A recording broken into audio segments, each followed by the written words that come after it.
Me converti ao Evangelho em 1990 e desde minha conversão nunca ouvi nenhum pregador da minha denominação e também nunca li livros ou estudos sobre o dom de línguas dentro de minha denominação que não enfatizassem os aspectos negativos do falar em línguas estranhas. Acredito que temos perdido muito por causa disso. Precisamos deixar nossos preconceitos para trás. Já passou do momento de analisarmos seriamente o falar em línguas à luz da Bíblia e não de nossos interesses ou preconceitos. No capítulo que estaremos estudando a respeito deste dom, percebemos que o apóstolo Paulo não é contrário ao dom. Pelo contrário, ele defende que se fale em línguas. Contudo, a prática deste dom sem organização é combatida por ele. Paulo combate a desorganização e não o dom. Muitos de nossos pastores parecem que não conseguiram entender essa verdade. E hoje eu quero me arriscar a fazer uma análise, buscando os aspectos positivos do falar em línguas.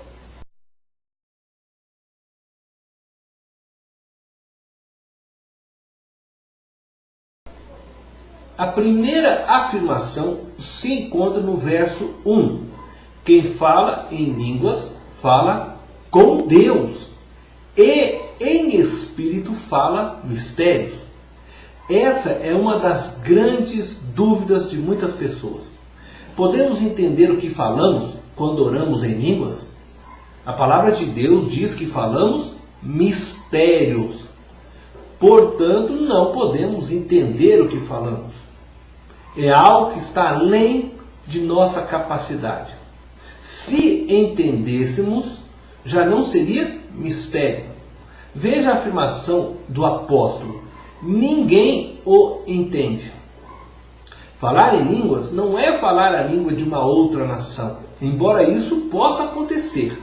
Contudo, Paulo se refere a falar a língua dos anjos, a falar em uma língua misteriosa. Palavras não compreendidas pela raça humana. Ninguém o entende. Quando oramos em línguas, experimentamos o sobrenatural. Falamos línguas que são desconhecidas de nós, homens. Quando falamos em línguas, não há compreensão da nossa parte. E por isso, Paulo, no verso 13, diz que aquele que ora em outra língua, ore para que possa interpretá-la. O dom de interpretação também está incluído entre os dons espirituais, o que demonstra que para interpretar uma língua dada pelo Espírito de Deus é necessário uma outra ação do próprio Espírito de Deus para que esta seja compreendida pelos homens.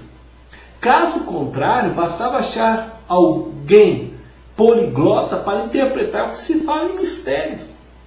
Dom de línguas é a ação sobrenatural de Deus em nós, homens.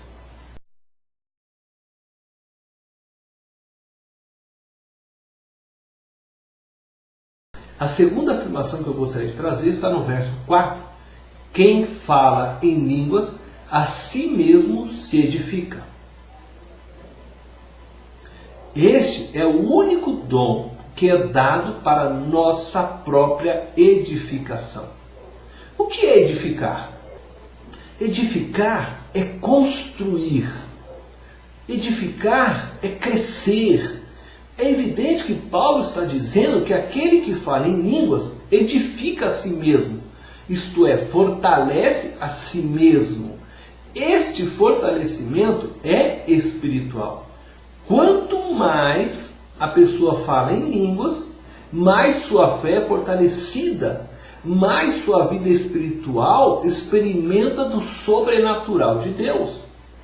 Você já viu um grande pregador de nossas denominações tradicionais serem usados em suas igrejas para curar enfermos, relatar experiências com visões, serem usados de forma sobrenatural? Em todos os meus anos de cristão, eu ainda não vi. Espero encontrar. E por que ouvimos tantos relatos de pastores de outras denominações sendo usados por Deus de maneira sobrenatural, experimentando visões e outros tipos de revelações sobrenaturais, e nós não somos usados dessa forma por Deus? Acredito que o problema está exatamente aqui. Não oramos em línguas. Quem ora em línguas edifica a si mesmo. Quem ora em línguas experimenta uma ação direta do Espírito de Deus em seu ser. Eu o aconselho a começar a orar em línguas, hora após hora, após hora após hora. E você começará a ter visões, a profetizar, a sonhar profeticamente. A profecia de Joel, no capítulo 2, versos 28 e 29, ela é para nós hoje. O apóstolo Pedro disse que a era do Espírito foi inaugurada, conforme descreve em Atos capítulo 2, versos 17 e 18. Pedro cita a profecia de Joel para provar que chegou a hora dos acontecimentos descritos naquela profecia se concretizarem. O Espírito de Deus foi derramado e continua sendo derramado sobre todos os que creem em Jesus. Não fomos chamados apenas para experimentar da salvação, para beber um pouco da água viva, mas fomos chamados para transbordar desta água viva, conforme descreve o Evangelho de João, capítulo 7, verso 38. Deus quer derramar torrentes de água em nós e não gotas de água.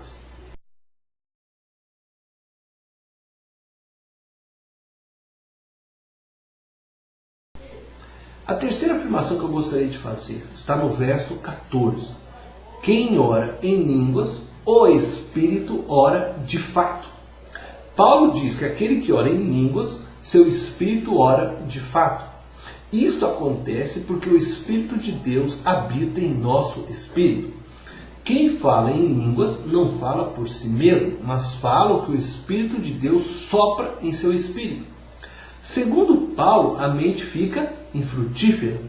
Você pode estar falando em línguas e ao mesmo tempo estar pensando em outras coisas. Sua mente não tem nada a ver com falar em línguas. Falar em línguas é sobrenatural, não é algo racional. Falar em línguas é ação do Espírito de Deus e não do homem. Diante disso, Paulo diz que orará com o Espírito e também com a mente.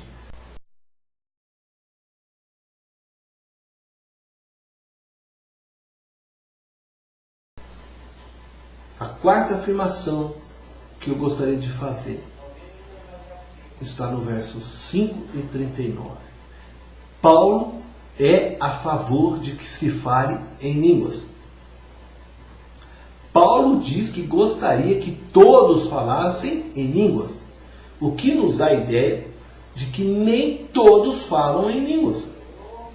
Possivelmente seu desejo é justificado exatamente pela afirmação que ele faz de que aquele que ora em línguas edifica a si mesmo.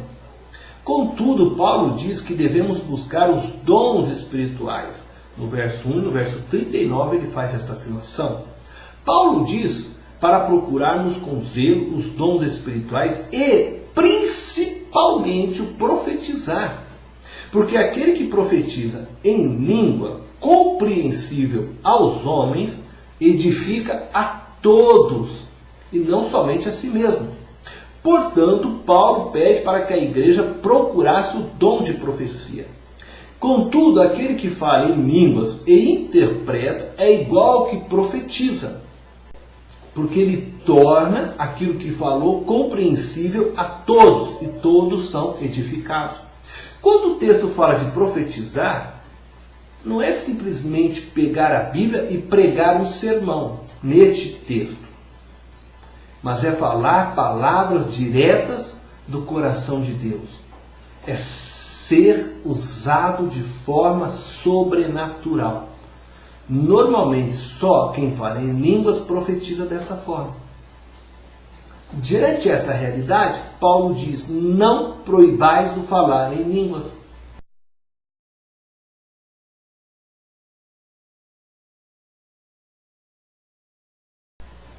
A quinta afirmação que eu gostaria de fazer se encontra no verso 26 ao 33 e verso 40. Esta afirmação deve ser levada a sério pelas igrejas. Paulo é a favor da ordem no culto. Basta lermos cuidadosamente estas exortações do apóstolo para sabermos que ele não é contra o falar em línguas, mas é contra a bagunça. É permitido falar em línguas no culto, mas ele põe restrições, que não seja mais do que 2, ou quando muito 3. E isto sucessivamente. Isso significa que não devem falar em línguas todos juntos. Ele ainda diz: e que haja intérprete. Isto é, uma pessoa fala em línguas e outro interpreta. Posteriormente, outro poderá falar em língua e novamente deverá haver uma interpretação. Mas Paulo diz: não havendo intérprete, fique calado na igreja, falando consigo mesmo e com Deus, no verso 27 e 28. Isto é, se não tem o dom da interpretação, não ore em língua, fique calado na igreja. E fale baixinho consigo mesmo e com Deus. Não de maneira audível. Entendeu o que o apóstolo Paulo está dizendo?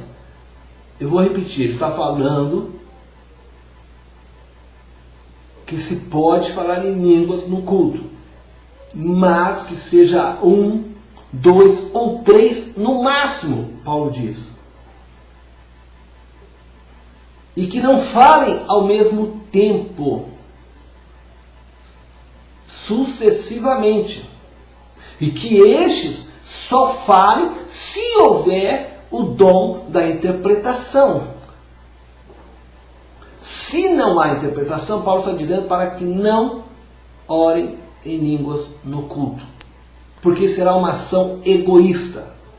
Porque a pessoa estará edificando somente a si mesmo. E quando a igreja se reúne, o objetivo é que todos sejam edificados neste momento. Então, você deve orar em línguas na sua casa, no seu quarto, no secreto.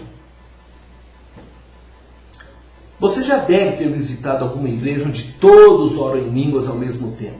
E eu pergunto, alguém pode sair dali edificado? Você entende o que as pessoas estão falando?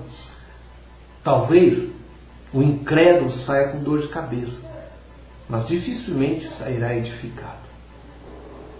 Sou a favor que se ore em línguas enquanto estamos no período da adoração, do louvor, mas que se ore conforme a orientação do apóstolo Paulo, falando consigo mesmo e com Deus. Isto é, falando baixinho, sem atrapalhar o momento de adoração do irmão ao lado. Agora, se alguém está orando em voz alta, os demais devem se calar e no máximo expressar palavras de concordância, a não ser que seja convocada toda a igreja a um clamor, onde todos deverão levantar suas vozes em oração. No período que alguém está entregando a palavra de Deus, pregando uma mensagem dada por Deus, também os demais devem se calar. A profecia está sujeita ao profeta. Em sua casa, não deixe de orar em línguas. Ore, hora após hora após hora. Na igreja, faça no momento certo e faça com disciplina e diligência. De maneira que você não atrapalhe a adoração do irmão ao lado. Agindo assim, glorificaremos a Deus.